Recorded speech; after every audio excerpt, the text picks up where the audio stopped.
A Cybertruck owner who experienced a rear half-shaft failure was denied the warranty. The service center motivated the decision by pointing to a previous off-roading incident they learned from social media. This shows that off-roading your Cybertruck is not covered by warranty, especially when you brag about it. The owner had a rear half-shaft failure after the axle bolt got loose. But because he previously shared a video of him landing hard his Cybertruck during an off-roading incident, a Tesla service center representative denied the warranty. The owner doesn't believe that the failure has anything to do with off-road incident, which affected mainly the front of the Cybertruck.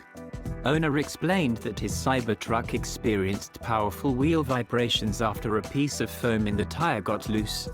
He believes the vibrations shaking the truck at highway speed caused the bolt to come loose in the rear half shaft to separate from the wheel hub.